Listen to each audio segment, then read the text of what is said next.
Hi, I'm Emily Parker, and this is the story of how my perfect sister's dream wedding turned into a nightmare. Not because I wanted revenge, but because sometimes the truth refuses to stay buried. I was adopted by the Parkers when I was 6 months old. My parents, especially my dad, James Parker, always made sure I never felt different from my biological sister Kate, who was born 2 years after they adopted me. At least that's what I thought for 28 years. Dad's company, Parker Innovation Labs, was his pride and joy, a small research and development firm that created custom solutions for manufacturing companies. I grew up watching him pour his heart into it, spending late nights in his home office reviewing projects and proposals. While Kate excelled in dance recitals and beauty pageants, I inherited Dad's passion for innovation. I spent my summers interning at the company, learning every aspect of the business. After getting my engineering degree, I joined full-time as a project manager. That was 8 years ago. Since then, I'd worked my way up to Chief Innovation Officer, helping transform our small family business into an industry leader worth over $100 million. Kate, meanwhile, had become a successful social media influencer, posting about luxury lifestyle and relationship advice. The problem started when Kate got engaged to Thomas Bradford IEI, heir to Bradford Technologies, one of our biggest competitors. This merger of families will be perfect for business, Mom gushed during Kate's engagement party at our family estate. The champagne was flowing, and everyone who was anyone in the tech industry had been invited. I should have seen the signs earlier, the whispered conversations that stopped when I entered rooms, the strange looks from board members, the way Dad had been avoiding one-on-one meetings with me for weeks. Kate clanked her crystal champagne flute, gathering everyone's attention. She stood on the mansion's grand staircase, her designer dress sparkling under the chandelier lights. Thomas stood beside her, looking every bit the proud future CEO he was being groomed to be. "Thank you all for coming to celebrate our engagement," Kate beamed. "But there's something else we need to address tonight." My stomach dropped as her eyes found me in the crowd. "Emily, dear sister," her voice dripped with false concern. "We need to talk about the money." The room fell silent. I clutched my glass tighter. "What money?" "The $2 million that's missing from the company accounts." She paused for dramatic effect. "The money you've been embezzling for the past year." The accusation hit me like a physical blow. Whispers erupted around the room. I looked to Dad for support, but he wouldn't meet my eyes. "What are you talking about?" I managed to say. "I would never." "We have proof," Thomas interrupted, pulling out a folder. Financial records showing systematic theft through a series of cleverly hidden transactions, all traced back to your personal accounts. I felt the room spinning. "Dad, you know I would never steal from the company. Everything I've done has been for." "Save it," Kate snapped. "You're just the adopted one, trying to steal what rightfully belongs to the real Parker family. It's time to pay it all back." The silence that followed her words was deafening. I waited for Dad to defend me, to say something, anything. Instead, he slowly nodded. "The evidence is quite clear, Emily," he said quietly. "I think it would be best if you resigned immediately. We won't press charges if you return the money." In that moment, everything I thought I knew about my family shattered. 28 years of love and belonging crumbled under the weight of one accusation. I set my glass down carefully on a nearby table. "You want me to resign? Fine, I quit. But you should check those financial records more carefully before you make accusations." I walked out of the party with my head held high, ignoring the whispers and stares. As I reached my car, I heard Kate's voice ring out from the doorway. "Don't forget to return your company laptop and phone. We wouldn't want you deleting any evidence." I smiled despite the tears threatening to fall. My sister had always been so focused on appearances that she never bothered to learn how the company actually worked. She had no idea that for the past 3 years, I'd been documenting everything. That night, as I sat in my home office, I began implementing the contingency plan I created but hoped never to use. Years of watching other family businesses implode had taught me to always be prepared for betrayal. I pulled out my personal laptop and accessed a secure server that Kate and Thomas didn't know existed. Every email, every transaction, every piece of evidence showing who had really been stealing from the company. It was all there, waiting to be revealed. Kate's wedding was in a week. She planned an extravagant ceremony at the city's most exclusive venue. with over 500 guests, including every major player in the tech industry. She'd spent months ensuring it would be the social event of the year. Little did she know, I had my own plans for her special day.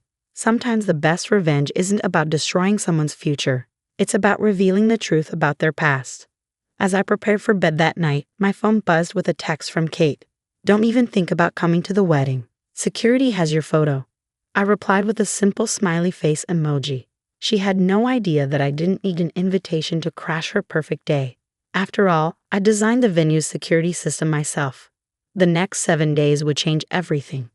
But first, I had some calls to make. The morning of Kate's wedding dawned bright and clear. While she was probably getting her hair and makeup done at the Peninsula Hotel's presidential suite, I was in my home office making final preparations. The last week had been busy. I'd reached out to key industry contacts, set up meetings with the SEC, and gathered irrefutable evidence of what had really been happening at Parker Innovation Labs. But my most important call had been to someone Kate had completely forgotten about, our company's original programmer, old Joe. Joe had worked for Dad since the beginning, creating our core software systems. Kate and Thomas thought he retired 6 months ago. They didn't know he still maintained backdoor access to all company servers at my request. Got everything? I texted Joe at 9 a.m., all downloaded and verified, he replied. They never changed the master passwords. Amateurs. I smiled, thinking of Kate's face when she realized her clever financial tricks weren't so clever after all. The money she accused me of stealing, every penny could be traced back to offshore accounts belonging to her fiance's family. At precisely 2 p.m., I parked my car 2 blocks from the St. Regis Hotel. The wedding was scheduled for 4 p.m. in the Grand Ballroom. Security was tight. Kate had made sure of that. But she'd forgotten one crucial detail. I'd installed the hotel's entire security infrastructure 3 years ago through Parker Innovation Labs. I walked through the service entrance, nodding to the kitchen staff who recognized me from the system installation. My fingerprints still worked on the biometric locks, another oversight. I made my way to the control room, where my old friend Marcus was working security. Emily? He looked surprised. They said you were banned. I handed him a USB drive. Marcus, remember when I saved your job last year after that breach? I need a favor. 20 minutes later, I was settled in the ballroom's upper control booth. Below, guests were arriving, the who's who of the tech industry, all dressed in their finest. Mom was greeting people, wearing an expensive new dress. Dad stood with Thomas's parents, probably discussing the merger they'd announced yesterday. The merger that would save Bradford Technologies from bankruptcy, using Parker Innovation Labs' money. My money. The money Kate accused me of stealing. At 3:55 p.m., Kate made her entrance for photos. She looked stunning in her designer gown, beaming as cameras flashed. Thomas waited at the altar, looking every bit the proud groom. I waited until the ceremony began, until the minister asked if anyone had any objections. That's when I activated Joe's program. The ballroom's lights dimmed. The massive screens meant for wedding photos came to life. And there, in high definition, began playing a presentation I titled The Truth About the Parker Family Fortune. Financial records, emails, secret meetings, every corrupt dealing, every stolen dollar, every lie, displayed for all to see. Kate's face went from confusion to horror as she watched proof of her fiance's embezzlement scheme unfold on screen. Turn it off, Thomas shouted, but the hotel's systems weren't responding to anyone but me. Then came the recording, a conversation between Kate and Thomas from 3 months ago. Once we frame Emily for the missing money, Dad will have to give me control of the company. Kate's voice filled the ballroom. The adopted brat never deserved it anyway. And once we merge the companies, Thomas replied, we can sell off Parker's assets to cover Bradford's debts. Your father will never know what hit him. The screens switched to security footage of them doctoring financial records in Thomas's office, carefully crafting the trail that would lead to me. The ballroom erupted in chaos. I emerged from the control booth, walking calmly down the main aisle. Kate stood frozen in her white dress, mascara running down her cheeks. Security, she screamed when she saw me. They work for me, I said quietly, or rather, they work for Parker Innovation Labs Security Division, which I built from the ground up. Dad stepped forward, his face ashen. Emily, Save it. I cut him off. Check your email. You'll find copies of everything you just saw, plus documentation of every innovation and client relationship I brought to the company. My resignation terms are attached. You have 1 hour to accept them." "You're bluffing," Thomas snarled. "You've got nothing." I smiled. "The SEC disagrees. They're very interested in Bradford Technologies' creative accounting, as are your shareholders." I nodded towards several pale-faced board members in the crowd. "Oh, and Kate, you were right about one thing. I'm not a real Parker. I'm better. I built that company into what it is today, while you were busy taking selfies and plotting theft." Mom tried to approach me, but I held up my hand. "My terms are simple. I take 51% ownership of Parker Innovation Labs, effective immediately. Kate and Thomas are banned from any involvement in the company. And Dad, you can keep your position as figurehead CEO, but your voting rights go to me. And if we refuse?" Kate's voice shook.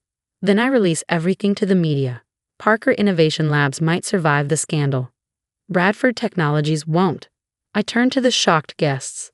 "I suggest you all go home. I don't think there's going to be a wedding today." The next few hours were a blur of lawyers, documents, and tears.